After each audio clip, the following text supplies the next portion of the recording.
We need to get moving. Yeah, I should have just said, hey, it's time to start again. I did it in my diplomatic way. Okay, so this portion, we call it the dark side. Because now we get to see how these characteristics play out when they are no longer above the line, they are below the line. Okay? And as we look at that, we'll kind of see that some of the qualities above the line, or no, all the qualities above the line are good, but when they go below the line, they turn inward. Go ahead. I'm curious to see if people have before we go on, pinpointed themselves, if they think they know where they fall. Does everybody kind of have an idea where they might fall? I know some are still struggling with it. Yeah, my wife tells me. Any of you? Okay, if you're willing, I can tell you. if you're willing, They haven't got anything. show me a hand who might think they fall in the strategist category. Okay. Okay. How about in the humanitarian category? Okay. How about the diplomat? Okay. Now, and I was mentioning this to somebody, something you'll see is you'll have two that are probably a little stronger than the other one, but you may also, depending on, and this is where you work, if you take it thinking about work or take it thinking about family, thinking about your husband-wife relationship or church, it may shift a little bit. Okay? Because we deal with things differently depending on what role we find ourselves in. Okay? So keep that in mind as we kind of continue to go through it. I've said already, but back on the back sheet, there's a tally sheet, okay, that will help you figure out how to tally those up. If you want to go ahead and pick up one, start tallying them up, you can. If not, you can do that for homework this evening, okay? Any questions before we go below the line? Oh, sorry, back up. Yeah, it gets ugly. Okay. Now I'm not glad that you know what I am, because it gets really ugly. This is where it's not so nice. It is not nice. Okay? And God will call us in our relationships, I believe, to function above the line in all three categories. And we'll get there in a little bit. Okay? But as strategists, when a strategist goes below the line, now remember, the characteristic of a strategist is to discern, to bring light, to bring truth, to analyze, to correct. That's what they do above the line. When they turn those same characteristics inward to themselves, they become extremely self-righteous. Okay? They become a person in that process becomes very critical and very harsh. About the self-righteous? Yes. Above the line, we function on this truth plane, right? And we're pointing to the standard, God, truth. Which above the line, they're not looking for them being right. They're looking for truth. Right. It's not about me being right. It's about, hey, this is truth. This is a non-negotiable. This is right. And so this is the standard. Now, when I fall below the line, I'm no longer pointing people to an objective standard. I become the standard. Exactly. And that's why I'm right? Because now I've become the standard. It's so wrong. Okay. But it's what we do. Okay. And in that, they become to be these persons who are very critical and very harsh of other people and their other behaviors. Okay? Tay has a great illustration about coming to church. What time does church start every Sunday? Here for you guys? 8:30 in the morning. 8:30 in the morning. Then why in the world do some people get there at 8:45 every Sunday? The same people. The same every people get Sunday there at morning. 8:45 every Sunday. So below the line, the strategist says, well, they come at 8:15 or 8:45 because they're lazy, because they don't know how to get up on time, they don't know how to manage their time, and they just are bad at doing what needs to be done. Below the line. And so they make a judgment call thinking, I know why you do what you do, and they're not looking for truth, because they're the truth. Well, because we assume. Because we Right. assume, and we'll get there, okay?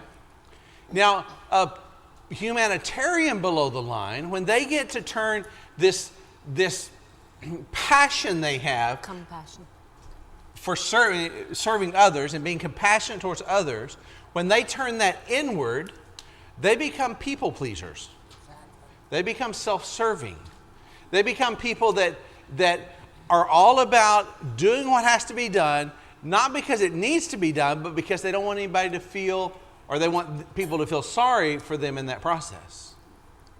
Okay? They become about serving because serving others makes them feel good, but they makes them feel good in a way that I don't have to deal with people not liking me. Okay? And a diplomat, when he goes below the line, those characteristics of beauty and integrity, or beauty and impact, going below the line, he becomes very self-absorbed, and his world revolves around him. Okay? He begins to be this person who is an image manager in that process. So everyone is going to see him or her as the perfect person if you're looking at him from the outside. Okay? So it's a very different approach below the line. It's a different approach that, am I self-righteous? Am I being self-serving? Or am I being self-absorbed? Okay? You got a lot of narcissists that fall in the category of diplomats below the line, because their world revolves around them. Okay? You can see that, and this is why people don't like being diplomats. You can see the diplomat in any politician that stands up before you to say something. Okay? They're never going to get caught off guard, because they're going to do things to make sure that they look good. Okay? Do what? Spoken like a true strategist. You need to go teach the politicians, Okay. baby. But the behaviors that are common below the line look like this: self-righteous judgments. They become slanderous. Now, slander is a powerful word, because what slander basically does is goes and talks about someone else, so that when you talk about someone else, it brings down their profile, exalting you. Okay, so when you're slandering somebody, if I'm going to slander Jason, what I'm doing is bringing down his character so that my character looks better. Okay, that's slander. Okay, that's a judgment. That's making a self-righteous judgment upon that situation or that person. Okay, and then they become to be able to this presumption. They begin to assume things, that they are not looking for truth, because they have already become the truth, and they become extremely impatient. Okay? Those characteristics are a strategist below the line, and they're going to know why you did something, what you did wrong, how many times you've done that, and they're the right answer to that, because they're the standard. Okay? What are y'all nudging each other over there for? Okay? Okay? And they will make you know and make you aware of all your details and all your faults, because they are right. Okay? See the difference between below the line and above the line? What was a quality above the line to want to fix and work and challenge and make it better, below the line is very self-protecting, because I'm right, you're wrong. I know what you did. I know why you did it.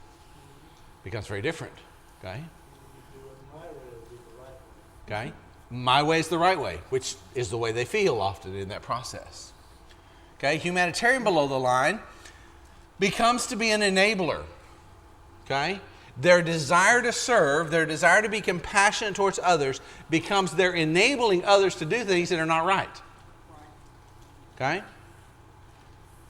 A mother who takes care of her son constantly, and he never picks up his laundry, and he takes care of all his stuff, or she takes care of all his stuff, he never wants anything, what is she doing to him in that process? She's enabling that bad behavior. You could take that into drugs and alcohol and service and all those different categories. But what happens is, when the mother goes below the line, or the person goes below the line, they begin to enable. Okay? And they began to use gossip about them and about the things they're doing, not gossip about, so-and-so in the community. They began to use gossip and saying things about what's going on so that everyone will feel sorry for them. They were going to feel sorry that, wow, I didn't know you had all that stuff that you have to do and nobody helps you. So they began to go through that process. They began to be driven by guilt trips. Well, I guess I'm going to go do all of this stuff at church and do all this stuff and nobody wants to help me. But if I don't do it, who's going to do it? Right? So they begin to be driven by those things and the guilt. And they develop a martyr complex. They develop a complex that in this life that they're martyrs, and they just feel like, poor me, because nobody loves me. Nobody can do it like I do. And if I don't do it, it's never going to get done. Okay? That's the martyr complex. And if you've known a humanitarian who goes below the line, and they're in that situation, that is a very painful thing to watch. Okay? Because they're struggling with that. They're struggling with what that looks like. Okay? I wonder if Judas had that martyr. Could be. We'll look at some other biblical characters, and I'll show you some of these other biblical characters in a little bit. If we have time. If we have time. See? Strategist tells me if we have time. Right? I just said I'm better. Okay. I've gotten better. Not Okay. that I. But see, but it's not a bad thing. And part of it's not a bad thing is because she's not being mean. She's just letting me know that we are limited on time. So I don't want you to lie. Right? I mean, this just came out.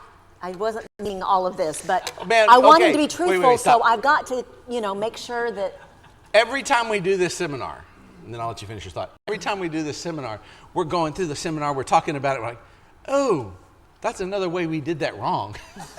Go ahead. So this is becoming an illustration. It wasn't intended to be an illustration because I just blurt things out that I need to correct or that I need to protect him from his diplomat self. Right? Protect me from telling you guys a lie right? that we're going to get to everything when we from don't. promising you something that he's not going to be able to deliver. So I just said, well, if we have time. Sorry. Okay. Doesn't bother me because I know she's not being mean. So it doesn't bother him today. But it used to. Like 20 years ago. Well, give me a little more credit than that. 3 or 4 years ago at least. Okay? I said 20. Okay. Oh, you said 20? I said 20 two years, years no. ago. Okay. Okay. But see how that works? So these things naturally, I just said, yeah, we'll get to it. She's like, wait a minute, we're limited on time, so we might not. She's trying to bring out truth in that. Was not an attack on me, but 10 years ago or 15 years ago, before we knew this, she spoke up like that and corrected me in public. It was done. Okay? We'd be packing up and going home. We'll be going home tonight. Okay? Now, a diplomat works a little bit differently. A diplomat begins to participate in what's called the spin club. Any of you know what the spin club is? Spin club is, I'm going to make this group over here my best friends. And they're going to love me because I'm going to tell them all about the good things that I'm doing and all the great things that are happening. And then I'm going to go over here and talk to this group of people. And these guys are going to love me. But hopefully they never talk. Okay? Why? Because I've told this group about this. And I told the other group. I didn't lie to this group and I didn't lie to this group. I just didn't tell them the whole truth. And then I may find I go over here to this other group and I'll pick out some points that I know these guys are favorable about, and I'll make sure that they know what's good, and hopefully they won't talk to them or them. Okay? And so they began to distort the truth. What does it really mean to lie? I didn't lie to you, but you didn't tell me the truth. No. I didn't tell you the whole truth. Okay? Okay? That's the one I always use, and I'm glad you're an old enough crowd. But how did he do it? He tried to define the verb, is or was, or What is. What is, definition is, okay? They began to redefine that. They began to be polished, and they began to use a little bit of their political intimidation, which is basically, I'm in a position of authority, therefore you have to do what I say because I'm your boss. Or you have to submit and agree with me because I'm the husband. Okay? Well, I'm an elder in the congregation, therefore you have to abide by what I say. Okay? Now, those are political intimidation ideas. It's not necessarily what's happening, it's just the way that comes across. And if they ever get caught, I'm the victim here. Then they lie their way out. Okay? I'm the victim here. It's not me, it's a situation I find myself in, and I don't know how to fix it, but I was just doing what I thought was right at the time. What was I supposed to do about it? Yeah. What could I do? Okay? I couldn't do anything. So that's how they function below the line. Now, in that process, you see how all of those look. Here's 3 images real quick. I'm happy that you were healed, but now I need someone to help me fix my roof. Now, is he a strategist and telling Jesus that, great, or the lame man, you did a great thing, but you better fix my roof? Or you can talk to the humanitarian who says, I didn't realize that there was money to be made in this foot washing thing. Serving, they become we can make a family business out of this. Or finally, I'm not really worshiping idols. I'm just practicing so I know what it's about. Okay? A diplomat below the line. So you see those categories. You see those things in life. Okay? And we're not going to do a break. Okay, see how that works? Already did a break. Okay. Any other questions? Any comments? Okay? Now I'm just going to bring these up real quick. We're not going to talk much about viewpoint because we're going to run out of time. Perception versus reality. Okay?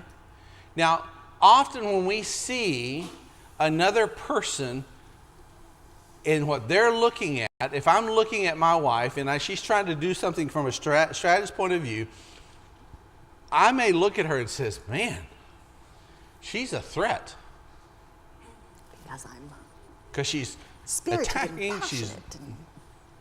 When we first went to Sunset, I would hand my papers to her and I'd say, babe, read this and tell me what you think. Only instructions I gave her. And she still questions if that's what I said. But anyway, and she would take out a red pen and go to town on my paper. Okay? She would go to town on that paper and it looked like Jesus' blood had just run all over it. Okay? I thought she was such a threat to me as a person. Hurt his feelings? Because I was like, how could you do that? I wanted you just to read it. Tell me what you were thinking of the ideas. And here it is. It's read from head to toe. Okay? But I realized she was just doing naturally what God gave her the gift to do. And she couldn't move on to ask the second question about content until the mistakes were fixed. Okay? I couldn't see the content for the grammar. Okay. I had to fix just a the simple grammar example of how that works. before I can move on to the content. And so when I didn't know that about her, she seemed very threatening to me. But that wasn't the case. Now, if she's below the line and she's self-justifying or self-righteous and self-justification, she is really a threat. I can be threatening. Can be threatening because she's going into there thinking that she's the standard and she's going to get it fixed and she's the one in charge. Okay? Doesn't matter what anybody else thinks, she's got the truth. Okay? Now, a humanitarian, when you look at a humanitarian that's below the line, that's above the line, they may come across as very weak because they're serving this person and they're serving that person and they're worried about this person and they're worried about that person, and it looks like everybody else is looking like, what in the world are you doing? Stop doing that. Stop letting people take advantage, and they're just loving to serve. But if they are below the line, they truly are weak because they cannot say no. They're doing things that they don't need to be doing, or they're doing things that they're unhappy with, or they're doing things because they don't feel that they're capable of saying no. That is below the line. That is below the line. So they do become weak. Now, above board, you run into diplomats appearing to be manipulative. Okay? But they're above the line, that's the appearance. That's not necessarily what's going on. But if they ever drop below the line, they truly are manipulating people. Okay? Quick example. There was a guy on our mission team that he was the alpha dog. He was the alpha male. Okay? And he was a strategist. If I presented something in the meeting or he presented something in the meeting, we were going to go at each other. We were going to have conflict. Because he wanted his say and I wanted my say. And so as I learned this process, I realized that this was getting us nowhere. And I would present something and he'd shoot it down. He'd present something and I'd shoot it down.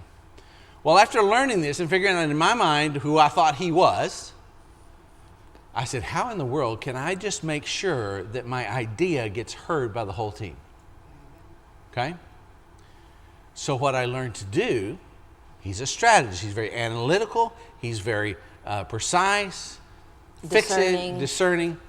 So what I learned to do that if I wanted to present something in the mission team meeting, if I would talk to him about it a few days before and say, hey, here's what I'm thinking. Give me your feedback. He may say, well, we need to change all this. Or he may say, no, it looks pretty good. But then I would bring it to the meeting, exact same document, and present it in the team meeting, and he didn't say a word and he let people talk about it. Right. Okay? Yeah. Right. And if he was on that side of the table and I sat across the table from him, we were going to have conflict. So I learned, well, let me sit beside him. And so he'd sit down and I'd sit beside him.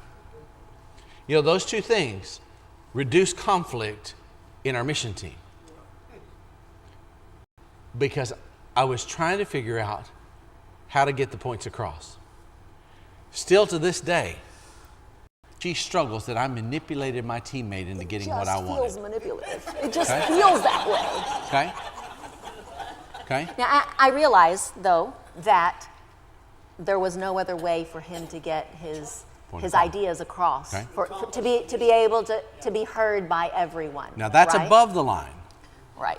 Now below the line, if I come home and we get into an argument, knowing how to manage the situation, I can shut down any argument we have because I know what to say. So I do manipulate, or I can manipulate. Not anymore because she's figured out all my tricks. Okay? But when we first got married, if I wanted to shut a conversation down, all I had to do was be quiet or say something about myself or say something, and it was done. We were done. And I just basically manipulated that conversation into non-existence. Okay? So below the line, it can be manipulation, but above the line, it doesn't necessarily have to be. Okay? And we were already past that point. Okay? We already took our afternoon break. Okay? Any questions? So you see above the line and below the line how that works? Good qualities that go down below the line. Above the line can be good in that essence that Paul said be all things to all people. So Absolutely. maybe we're not being manipulative, but maybe we are doing what's effective to reach more people. Exactly. And hopefully Okay. to build relationships and build kingdom. Okay, absolutely. I totally agree with that. Okay? That's right. That's because Paul, I believe, Paul's a diplomat. Right. Okay? And we'll look at Paul in just a little bit, if we have time.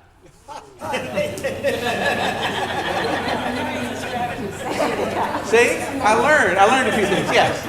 Abraham Lincoln said that the best way to convince someone of even though they may be an opposing view, but to convince them of your belief is to become their friend.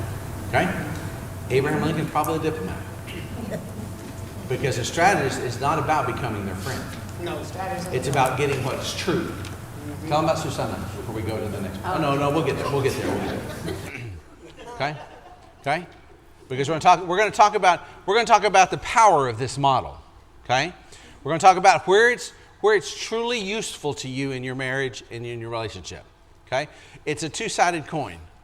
One, the challenge becomes, what do you do if somebody goes below the line? Okay? So here's typically the way we function when we go below the line. I'll say I'm a diplomat, and I'm going to do something in my relationship, and I'm going to drop below the line, and I'm going to be ready to have conflict down here. And I'm being manipulative, I'm spin clubbing, and everything that's going on. Okay? And Tay needs to confront that situation.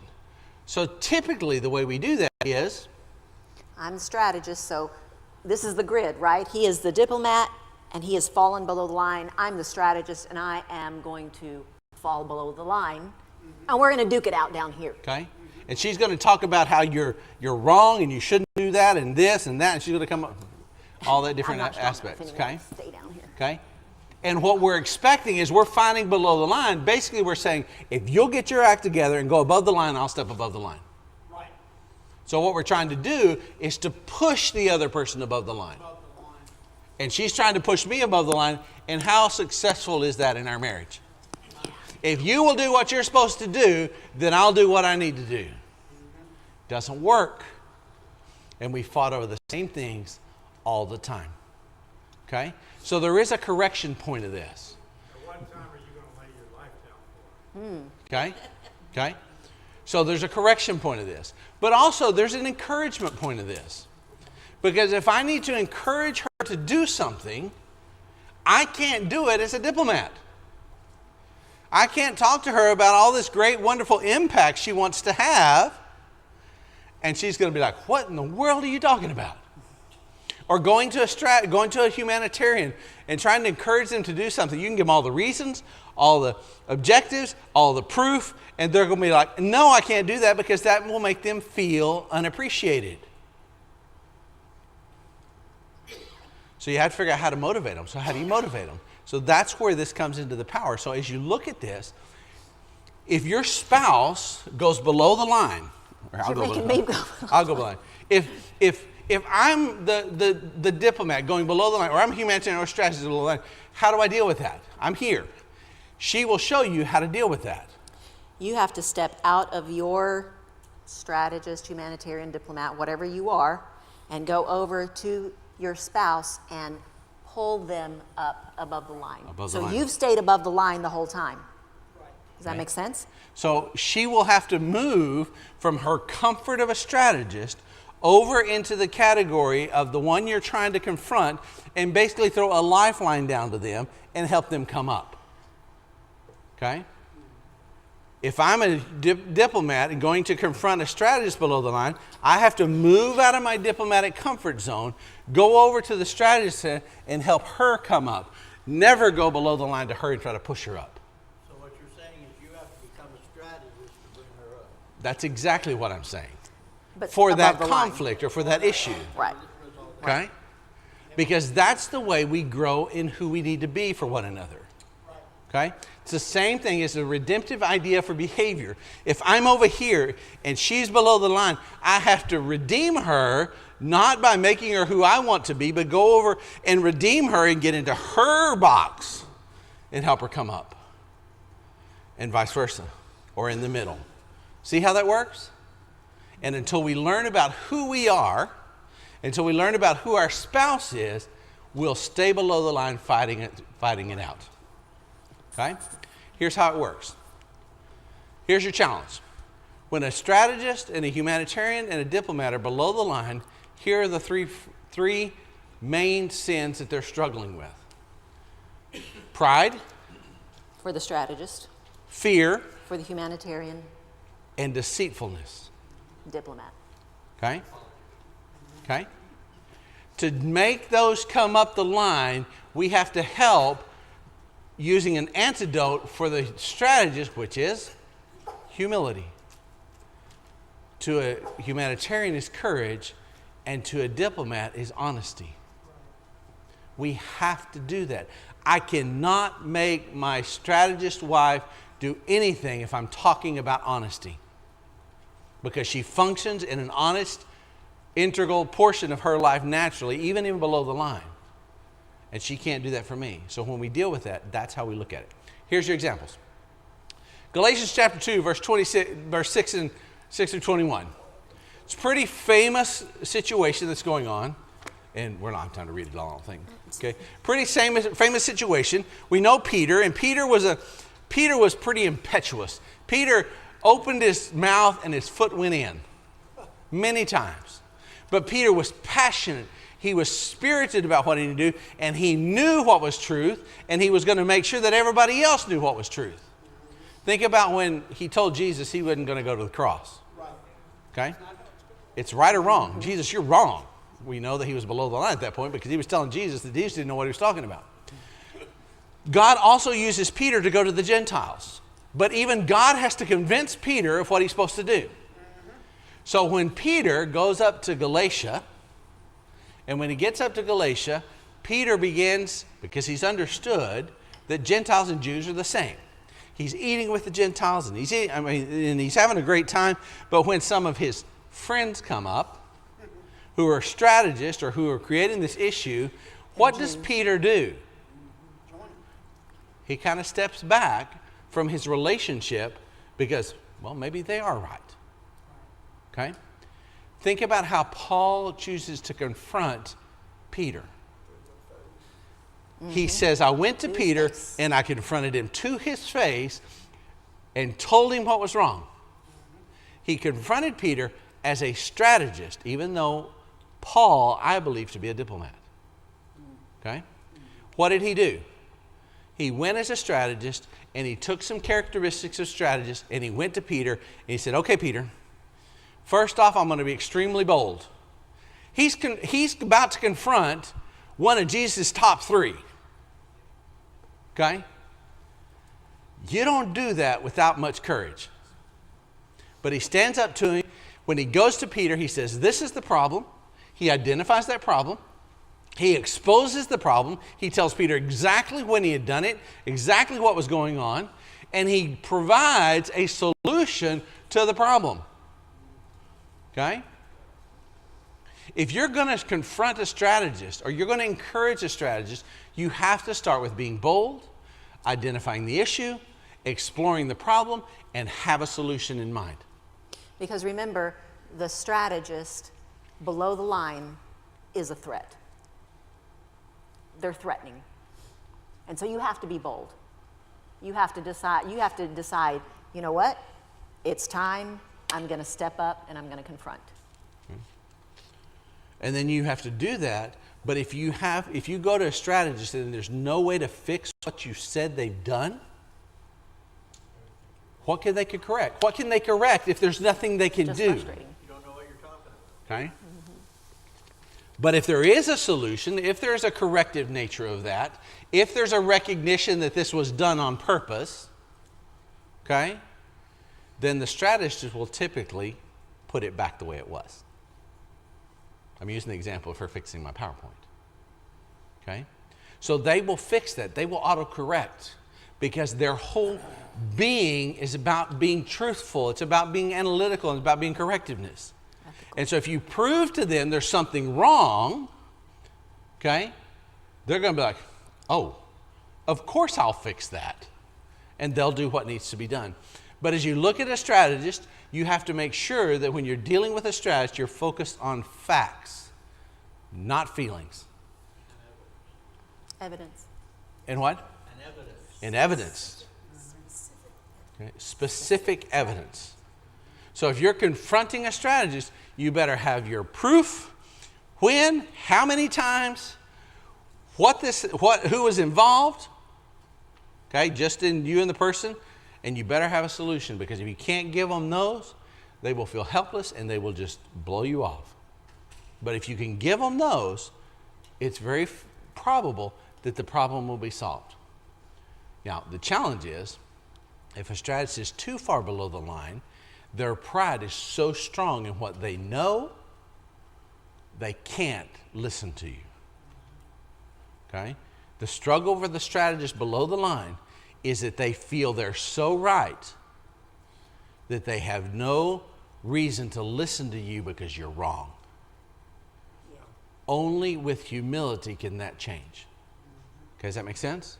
Yeah. Now, in very few occasions are we that determined below the line, but on some occasions we find that. So in that process, the work that has to be done to get a strategist above the line is you present the facts and let them wrestle with it till they come above the line. Okay?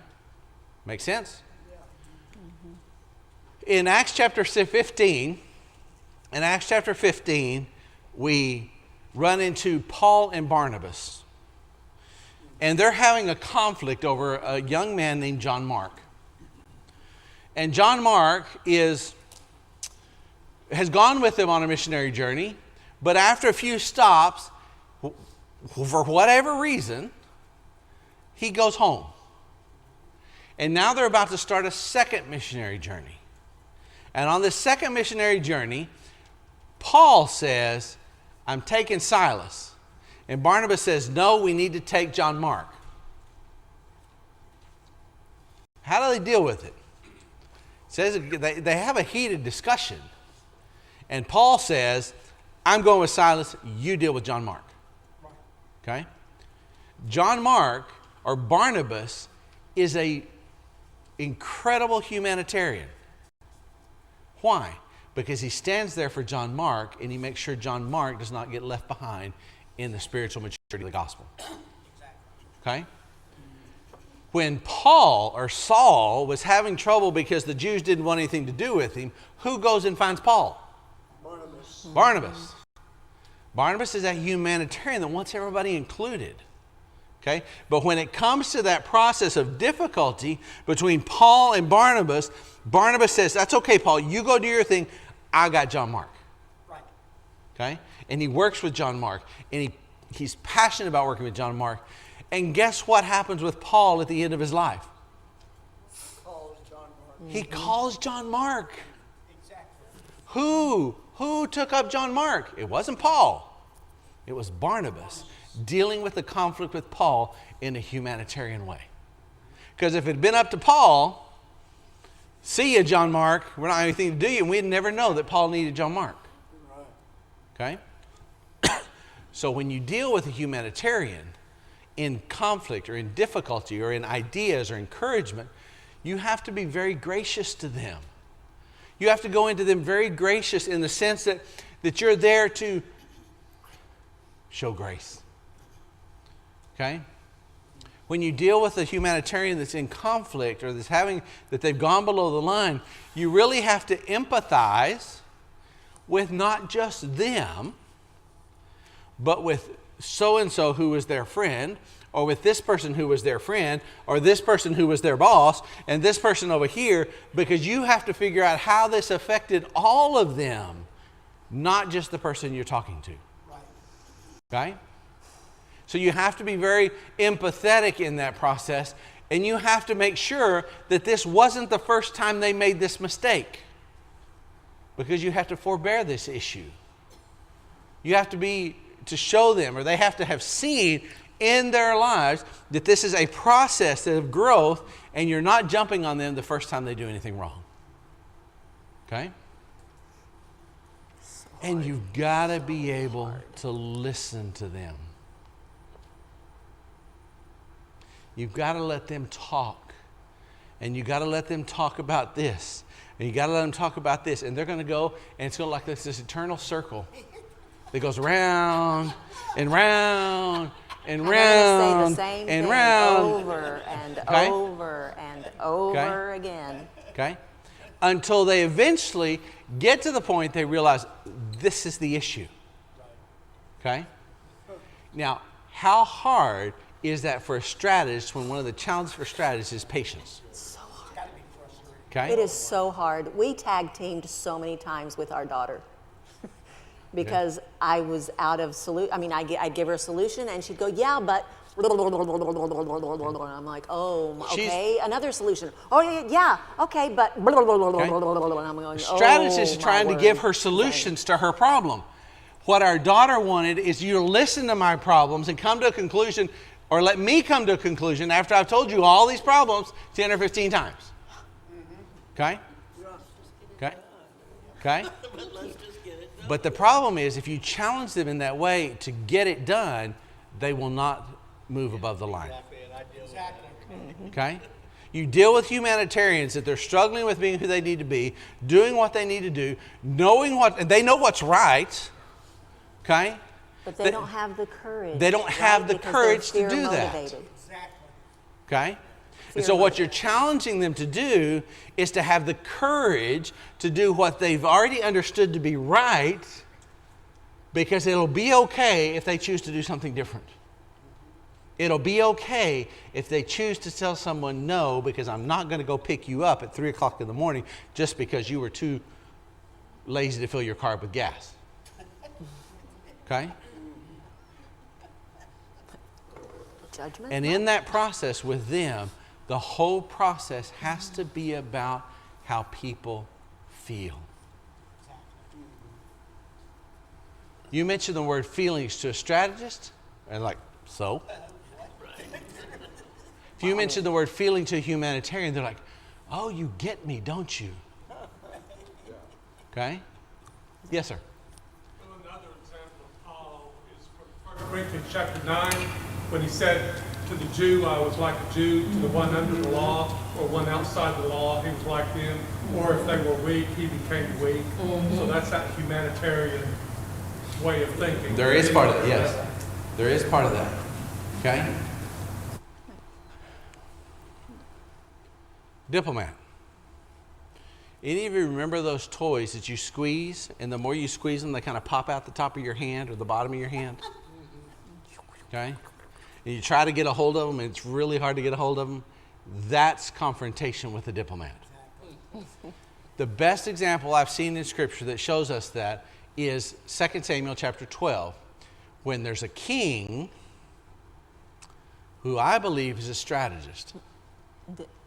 Diplomat. Sorry, he's a diplomat. Do I correct? Do I not? I don't know. You're good. Okay. Diplomat. Diplomat. King David is a diplomat. You think about his life. The conqueror of thousands, the slayer of giants, the greatest psalmist ever to exist, the one who could go into a foreign community and make them think he was crazy so they would leave him alone. Okay? And he comes to a point in his life when all his people are out doing what they're supposed to be doing, and that's going to war. And where's David? He's on his rooftop. What business does a king have being on his rooftop? Okay? We know the story. He sins. He has a relation with Bathsheba, and he sins. And in that process, not only does he sin, but he keeps winding this story up that he also ends up being a murderer. He begins up being deceitful. He tries to watch this. And if you look at it, the story, Uriah is so much more honorable than David. But he's a diplomat below the line. Okay? Now, there's this prophet that comes to David. And in this relationship with David, he looks at David and he says, okay, David, as king, I need your judgment. And he tells him this story about this rich man and this poor man, and how the rich man takes the sheep from the poor man to feed his guests, and it was the only sheep that the poor man had, but the rich man had a whole bunch of them. And Nathan goes, well, David, what would your punishment be towards this man? And David said, off with his head. At that point, Nathan has David exactly where he wants him. Okay? And he says, you're that man. When you deal with a diplomat in conflict, when you deal with a diplomat in these kind of strategy issues or challenging issues, the first thing is you have to be calm. Do you think Nathan was the first prophet to ever talk, or the first person to ever talk to David about his wrong? Nope. I'm sure Bathsheba told him this was wrong, but he never listened to him. He never talked to him. But now Nathan goes in and he's very calm. He doesn't get his feathers ruffled. He goes in and talks to him. He puts the problem into perspective, and he's going to do this at the right time. He does not do this when David's at the temple. He does not do this when David's surrounded by people. He does this when it's just he and David. And he finesses this problem. He takes this problem and he creates this whole story around this problem. And in doing that, when David's bought into the solution, now he can challenge David as being part of the problem. If he had gone to David before, David would be like, who are you? I'm king. Okay? It's political intimidation. It's political intimidation. He would use that. And in that process, he's got to preface and nuance every remark. Now, when dealing with a diplomat and you're talking about this conflict, the way to do that is, okay, I'm not talking about the fact that I don't love you. I'm not talking about the fact that you're a good father. I'm not talking the fact that you're a good husband. I'm not talking about the fact that you really are a good minister. But here's what I'm saying. So what you've done with that diplomat is you cut every one of his escape routes off. Okay? So when you do that, you cut off his escape route for him to go, Well, but I'm a good dad. Well, I'm a good, see what I'm saying? So you've cut off all of those in that process. And you have to be very creative when you deal with diplomats below the line. You're going to have a hard time catching them. So hard. Okay? They're just hard because they've manipulated and they know how to manipulate and they know how to do the spin club and they know how to do all of that. But you got to figure out how to do that. Okay? You have to be very generous to them, but you have to be able to give them a gift. Here's what we'll do. I'll help you, you help me. Okay, in that process. And finally, you have to focus on the setting and the mood. What did this come across to those around? Not their feelings, not their facts, but how did this come across to the rest of the family? How did this come across to those at church who saw it? And then you begin to work through that process. That's how you make the solutions chart part of your everyday life. Whether that's encouraging somebody to do something they need to do, or whether that's correcting them below the line. In our marriage relationship, we had to learn how to do that. We had to learn how to talk about those things. Because I would come in and talk about, well, the church saw that between us, or even better. When we get to church, and we're arguing on the way to church, and we're mad at each other on the way to church, when we get out of that car, what am I expecting of her? Okay? We're all good. That everything is okay. That everything is okay. And the challenge to her is, it's not okay. It's Okay? not the truth. It's I'm not not the truth. being authentic. I'm not being Okay? transparent. I'm not being true to what I'm giving a false impression. Okay? Oh, we've had many arguments on the way home that we started on the way to church. Okay? But here's the challenge is, in learning to deal with that between us, as I learned sometimes we had to deal with things at more opportune times. She learned that, okay, when we shut the car door, when we get out, we do love each other. Even though we may not have treated each other like the last 20 minutes on the ride to church. So what I had to do was I had to put this problem into perspective, right? In the grand scheme of things, whatever it was that we were arguing doesn't mean that our relationship is terrible or gone to pot, right? And so I have to focus on that larger perspective to be able to put that aside, and then I can be authentic and true and good, even though we've still got this thing that we need to work out. But Does it's that make based sense? on God's goodness and who God is, and that we will come back to that issue. If she didn't have that confidence, she could not do that. Right. Okay? That's the way it plays out in our lives. And she only knows that now because we've learned that that's what I need as a strategist. Okay? And as a What diplomat. I need as a What you need strategist, as what you strategist, need what I as a diplomat. It's late. Okay? Okay? But at the same time, we have to figure out how that works as a diplomat and a strategist. So in the process, if we're dealing with our kids in church, and I'm telling them to do something that she doesn't think is right, she has to close her mouth and go with what I say, because if she deals with that conflict then and there, it's not going to go well for either of us. Okay? So we have to learn how to work through that. Okay? We have to learn how do we deal with our daughter or our son who are humanitarian by nature or diplomatic by nature. If you confront one of our sons in public, he'll never speak to you again. No, not quite that bad. But if you challenge him in public, he'll have a hard time opening up to you the next time because he's a diplomat. If you challenge him in public, he's going to have a hard time. So in this relationship, what you have to learn to do in that process is, when do you need to function as a strategist? When do you need to function as a humanitarian? And when do you need to function as a diplomat? Not giving up who you are, but looking at the greater objective of what needs to be done to solve the issue you're having. Okay? Because we can use those skills naturally. Okay? Absolutely. Okay?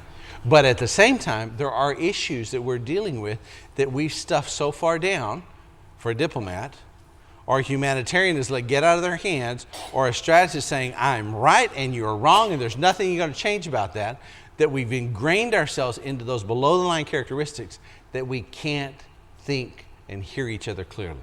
Exactly. Okay? It's not until I step out of my way to be redemptive towards my wife that we can come to a solution. Okay? Tell them about Susanna. So we had just started using this tool in our relationship, and we're on the mission field, and I had decided that some other ladies needed to step up and start teaching ladies' Bible class. And so I helped a dear, dear sister. This was going to be her first lesson. She was in her 60s, Probably. I think. So I went to help her, kind of hear what the lesson was going to be about and see if she needed any help. And she, welcomed me in. We were having tea. And she says, all right, so here it is. This is my point. The first sin, Adam and Eve in the garden, leads to polygamy. No. Murder leads to polygamy. That was the point of her lesson. And I was like, what? Excuse me? Cain and Abel, and Cain That's killing right. Abel led to polygamy. Cain killed Abel, and the next thing we hear about Cain is he has 2 wives. Right. I was like, So again, my goal in life is that no untruth be taught, right? Truth is what needs to be taught. Almost no untruth be believed, And right. but yes. But so I'm thinking, okay, and what did I ask her? I'm like, where's the evidence? Show me book, chapter, and verse where you get from here to here. And I asked her that over and over and over again. And she just kept saying the same thing. Well, he killed his brother, and then he's a polygamist. He killed his brother, and he's a polygamist. I'm like, what? Where? How? How are you getting there? And then it dawned on me, wait a minute. I'm asking the wrong question, because I'm asking, show me the evidence. What? Show me the evidence. Whereas she's a diplomat. So I changed my question. I said, so let's think about the audience. Let's think about the ladies in this Bible class. There were 3 widows, 2 singles, 1 or 2 wives with little kids, right? So a handful of us. Let's think about our audience. She's like, okay. And we named them all. And I said, what relevance does this lesson have to their lives? How is this going to change their lives? Because what's important to a diplomat? The impact, right? Changing lives. Literally 3 seconds. Oh, well, nothing. Oh, I guess I'm not going to teach that then. I'm going, after 30 minutes of going round and round and round, right? I got what I needed, that this not be taught as truth. And then she put it together a lovely lesson that was relevant to the ladies that would be there. And she had no idea that, this was just... That she manipulated her into getting what she wanted. I got There's mine that. in there. There is that. Went to diplomat mode and manipulated. But I went into diplomat mode. I put the problem in perspective for her, right? What relevance does this have to your audience? What else? You were creative. I was creative. I didn't have a gift because I was just learning how to use this, Okay. right? But I did focus on the setting and the mood. When is this, what does this have to do with anything? And Okay. so that's how that can work. Can I tell Yes. one more story? Yes, you may. I don't Absolutely, know. baby. Or are we going to end with before and after in our relationship? Is Tell that it. coming Yeah. on? This is why it's important, okay? And going on what we're gonna. Can you give me 5 more minutes? We good if we give 5 more minutes? Okay. Okay, so we've got till 7:30 tonight. No, we'll be done. We'll be done in the next 5 or 10 minutes because there's 2 things we want to share with you. One is, this is about you and how you learn to do things. Okay? Tell your story about leaving. So he was in his master's class, had read this book, had decided, come to terms with the fact that he was a diplomat and not a strategist. I didn't tell you all that. When I took it the first time as a diplomat, I answered it to be a strategist because I knew that's what was right. Or I thought that's what was right. Okay? It took me a few days to come to wrestle with the fact it's okay that I'm a diplomat. Okay? Mm-hmm. That's what she's talking about. Okay. So when we go on car trips, we oftentimes will read a book together. He'll be driving, I'll be reading, and so we read this book together. He was like, we've got to read this. And so we had just, on our way from, we went on team retreat, several hours out of town. I don't know how many hours out of town, but so we read this book on the way to our team retreat. Have a great time at team retreat. Team retreat is over. It's time to head back home. And it's the morning that we're leaving, and I'm standing there. I'm talking to my friend. I gotta ask a question. Oh, you do? Right now? Do I change the story the way it really happened, or I let you finish? Ooh. I don't know. We read the book together when we went with his family, just as a family, to a cabin in the woods. You're right. It wasn't but a few weeks later that we went on the missionary retreat. So we'd already read it. He's right. That is how it happened. So the challenge is, as a diplomat, do I correct the story in front of all you guys? Yes, you do, because I Or do I don't not? care. I'd rather it be right. I'd rather the story be right. All right, you are right. We Thanks, did babe. read it together a few couple weeks before. Mm-hmm. So anyway, I'm standing there, I'm talking to my friend, having a good conversation, and he comes through the lobby with 3 boys in tow, and as he passes me, he says, I'm taking the boys to the bathroom. I think Simeon left his sweater in the game room. I'm like, oh, okay. And I turn back around, and I'm still talking. And a light bulb goes off. He's like, he's not just sharing information with me. He wants something. Right? Because that was not a direct message. You know, I would have preferred him to say, hey, I'm taking the boys to the bathroom. Can you go get Simeon's sweater in the playroom? That's a direct message. I don't have a problem with that. Sure. But that's not what he said. I think Simeon left his sweater in the game room. Okay. Blah, blah, blah. Oh, wait a minute, Julie. I think I need to do something with this information. So he's already passed. I turn around and say, do you want me to go get it? His response, that would be nice. No. His first response was, if you want to. And so now I've got to ask myself, do I want to? Because again, I'm operating on fact, right? He's like, well, he's leaving this up to me. No, I don't want to. I want to continue my conversation with my friend. And so I turn around to continue my conversation. I'm like, still doesn't feel right.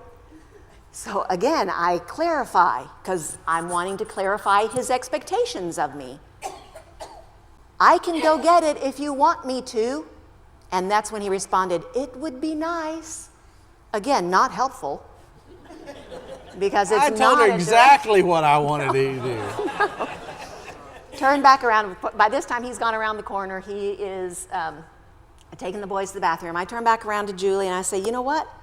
I think I need to go get that sweater from the game room. So we said goodbye. I went and got the sweater. The first time in 10 years that we did not leave on a trip, coming or going, without being upset at each other.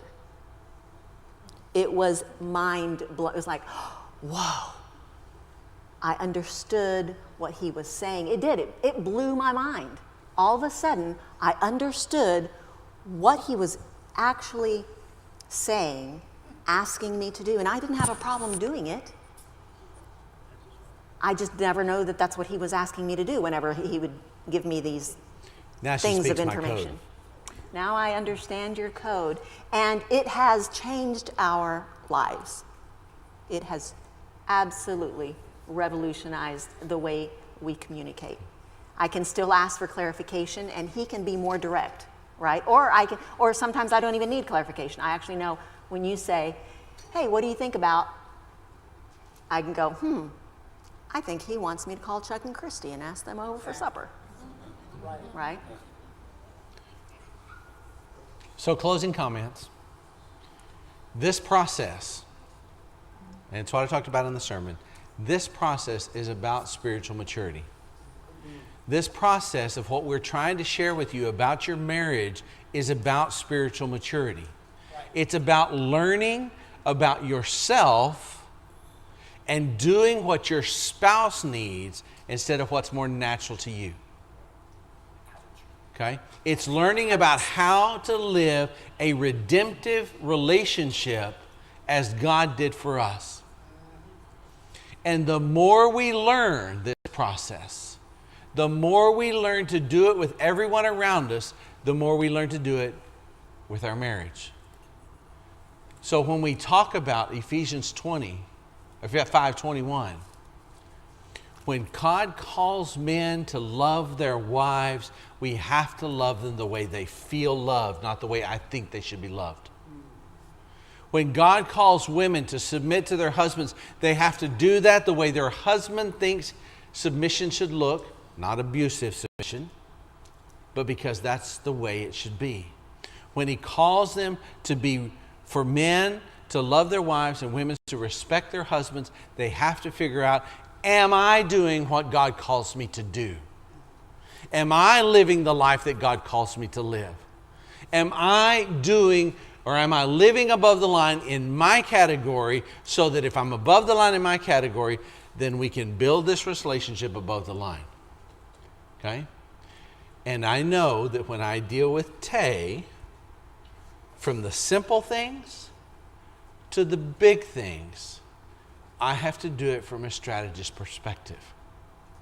And when I deal with Tay, I have to make sure that I'm not being dishonest, I'm not manipulating, I'm not doing those things that are the diplomat below the line. When she deals with me, she has to learn to deal with me in the way that I need to be dealt with. And in that process of dealing with me and the way I need to be dealt with, she's learned about herself and she understands and tries to make sure that she's not being judgmental, self-righteous, having the right answer, and condemning everybody else for not. That's what this is about. And if we have another person in our relationship or our spouse is a humanitarian in that process, then I, as a diplomat, have to learn how, as a diplomat, I become a humanitarian to those people who need me to be humanitarians, and vice versa. It's about dealing with each other. It's about dealing with your kids. It's about dealing with your work. It's about dealing with one another in a redemptive process of me doing what God calls me to do and me to be, and to be humble, to be a servant, to be courageous, to be non-manipulative. That's what God calls me to do. It's independent of her. Mm-hmm. Right. And if I can learn to live that way, we will have good marriages. Right. The problem is we don't do that. And so this is just another tool to help you understand that. And I saw a hand go up, but give me 2 more seconds. Matthew 8, Jesus says, if you want to be my disciple, deny yourself and follow me. Some of them say, well, but I got to go take care of my daddy. Some say, well, I got to go take care of this. Jesus says, if you're not willing to step up, then don't bother. A strategist call to him. Then he deals with the woman caught in adultery. And he's dealing with the woman caught in adultery, but first he deals with the strategist of the Pharisees. It says he kneels down and begins to write in the sand. He says to the strategist, he says, whoever's got the least sin among you, or who doesn't have sin among you, you cast the first stone. Right. They walk away. But when he turns to the humanitarian, he says, sister, your sins are forgiven. Go and sin no more. And then when he's challenged by what authority does he do the things that he does. He says to the Pharisees and those around him, he says, I will give you the answer if you will answer me first.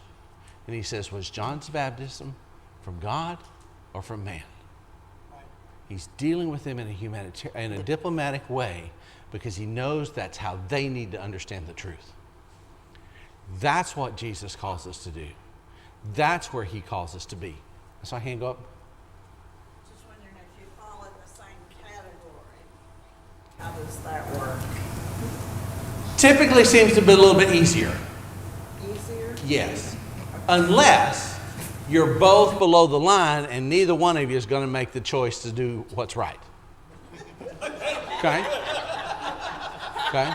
If you're both, well, in any one of the categories, if you're in the same boat with the same person and you've been fighting over the same issues and those are the same issues, most likely you're below the line and you haven't figured out how to get yourself above the line. Exactly. It's not about her. Okay? No, Are we moving the line now? Let's not. Okay. Is the struggle? The struggle. The line is where it goes from outwardly focused to inwardly focused. Okay? If I am wrestling with the same problem, the same issue, and this is what's driving us on, if I'm a strategist and accusing her of everything and knowing all truth, then most likely I'm below the line because I've got my pride so beefed up that there's nothing that can change. Ultimately, it sounds like we need to have all of those personalities depending upon who we're dealing with. Well, We need to have Yes. a little bit of everything. look at Yes. Jesus. Yeah. He dealt with all of them. Okay? Exactly. And he kept himself above the line in all of them. And we're not gonna have time, but you could look at the temptations of Jesus, and Satan challenged every one of those. Right. Okay? So in that process, okay? In that process, we have to learn to live in harmony with one another. Do not be proud. Who's he talking to? The strategist. But we're willing to associate with people with low stature. It's a humanitarian. And do not be conceited. That's a diplomat. How do we be who we need to be? Is because I learn who I am, what are my difficulties, what are my weaknesses, and I try to live above the line so that when she figures that out in her life, God uses both of us to develop a godly, Christ-centered, redeeming marriage for him. Find the conflicts, find who you are, and move forward, because you are the only thing standing in your way of a redemptive marriage. Let's pray. Father, we are thankful for allowing us to be your children. Thank you for blessing us. Lord, we do come to you now asking you to put on our hearts to be who you call us to be as godly, redeeming spouses. Because it's through the redemption of Christ that we were redeemed. Help us be about redeeming others for you through the characteristics and the profiles that you have in our lives, and that we learn how to work with others through theirs. Lord, bless us as we go away today. Help these marriages grow. Help them increase. Help them get out of the way of themselves so that your glory can be seen in their relationships. And it's through Christ we pray, our Redeemer. Amen. And that's it. And real quick, but on the back there is a couple more sheets. There's actually one sheet that's the tally sheet. All of this information I put up on the board is there. And also there's another sheet there that has some questions that how you can improve in being a strategist, a diplomat, or humanitarian, and how you can work through that. Yes? Are y'all coming back? You're going to do this again? Not sure. We'll see. The thing is, you can't do it all at once. I was thinking when you